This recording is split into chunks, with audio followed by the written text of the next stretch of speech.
Hello fellow tankers, Space Bandit here with another episode of World of Tanks, and today I bring you Blast from the Past, a game that I found on my hard drive from like 3 years ago in my T110E4. Yes guys, I've been going through my hard drive, just cleaning stuff up really, and I found this game. I completely forgot about it. I don't own this tank no more. It's not in my garage. I sold it a long time ago, but this thing was a freaking beast. And I remember playing it for a while. I really enjoyed this tank. And then it was sitting in my garage for a bit too long. So I was like, okay, you know what? I could use some credit. So I sold it. And I haven't played it in ages now. Actually, after I've seen this game, I might actually consider getting it back. Because in today's meta, tanks like this actually do really well. So I'm thinking maybe it's time to go back, repurchase one of my first tier 10s, the T110E4. But before we do that, I want to show you this game, guys. For the time and me being such an inexperienced tanker, it was actually a really good game, and it was my first solid over 7k game in this tank. And the game is on one of the oldest maps in World of Tanks, Halluf. And believe it or not, I freaking love this map. For whatever reason, I haven't seen it in the rotation lately, or maybe I'm not getting it. I'm not sure what's going on with this map, but guys, I do not understand why we do not see maps like this anymore. Isn't this map fantastic? It has one single choke point, which basically forces everyone to go into that location and fight. Well, all the heavy tanks anyway, and heavy duty tank destroyers. So you know when you go there, you're going to encounter the opposition. It's just a great map with everything for everyone, from heavy tanks to tank destroyers to sniping tank destroyers to light tanks. It pretty much has everything for everyone or every tank. In my opinion, each map should consist of some sort of a choke point for heavies, some long-range sniping areas for tank destroyers, as well as open areas for light tanks. So that's what makes this map so great. And there aren't many maps like this on World of Tank console today, to be honest. Anyway, enough of my blabber, let's jump right into the gameplay. So, as you noticed, I scooted down right into the brawling area, into location A1, because that's where the brawling happens. And while doing that, you have to pass open field at A2, and usually what you will find is medium tanks sitting in location B2, shooting into you while you're crossing. So you have to anticipate these tanks putting side shells into you, but it is essential that you gain a good position. And E4 is not a slouch. It moves pretty good. It gets up to 35 kilometers per hour, so you should be able to make this location taking just minimal damage, although as you can see in this game I've already taken quite significant damage to the engine. But because I am stuck in one location and I'm actually not moving, I'm going to be brawling here for a while, there's no point for me to repair. And that was the decision I made at a time. I'm like, there's no way I'm repairing. I'm going to be fighting here. If I need mobility and if I have to move out of this location, then I will. So what you will find with E4, especially in this game, it's going to be a side scraping clinic.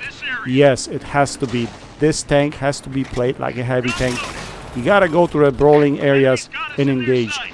One gaping big weak spot on this tank is that big ass cupola right on top of the turret, which can be pretty much penetrated by, I don't know, well, any tank pretty much. Tier 8, Tier 9s, Tier 10s can penetrate it. Unlike E3, where that cupola is very hard to penetrate, E4 it's easy. However, you get one big advantage with this tank, which is the turret that rotates. E3 doesn't have that. E4 has the turret that rotates. Although, mind you, it rotates only 90 degrees in each direction, meaning 180 degrees total, but still it is better than none. And for that reason, I think this tank is better than E3. Especially because, well, a few things. First, the mobility, and second, the turret. So it makes it very, very playable. Now, huge alpha on this thing. 750 alpha will wreck things to shreds. Absolutely wreck things to shreds. So this tank is really a formidable heavy tank.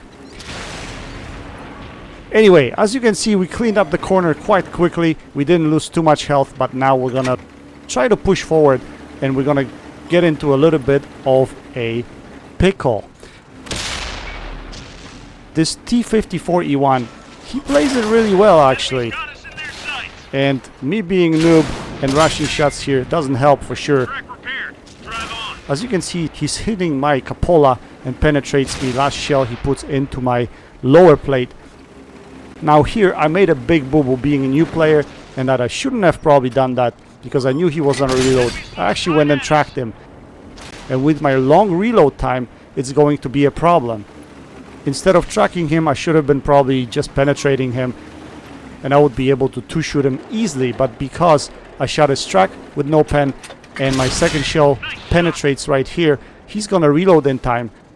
So soon he'll be able to put shells into me. But at the same time I realized that, so I started wiggling my turret in my hull. Hopefully he's not gonna take me out of the game. So I'm gonna keep on wiggling. Can I reload in time? Yes, we shot him down. And we survived this encounter, this noob encounter. The guy had 2 stars on his barrel, so he knew exactly what he was doing. He was probably a much better player than me, but I got away with murder. And that's what happens when you have a tank like this with good armor. You will get away with murder. So for new players that get into this game, I recommend this tank. It's very good. You'll be very happy with it. Me as a new player, I played it as a noob pretty ridiculously bad, although I did know how to angle this tank, but other than that I wasn't really that good in it, yet I was able to put up good results. So if you're a new player in this game, I do recommend this tank. You will like it, you will like the alpha on it, you will like the armor on it and the mobility. It's nice overall, heavy tank I would call it, not really a tank destroyer. Anyway, let's take a look at the end plates here. So we managed to put up 7.2, almost 7.3k damage with 3200 blocked. Not much assisted because we were brawling at the corner. We managed to put up an ace tanker, a high caliber. We killed 5 tanks. We had 10 penetrations. Relatively decent game for T110E4. I don't remember if this is my highest damage game. I gotta tell you, it's probably not. I think I was close to 8k damage at one point in time in this tank. However, after I sold it, I haven't played it, so maybe it's time that Space gets back into the groove, gets his E4 back, and causes some havoc on the battlefield. Anyway, guys, I hope you enjoyed this video. Go check out CloneGuy72 and Garadingi. That's it for today. Until next time, happy tanking, Space Bandit checking out.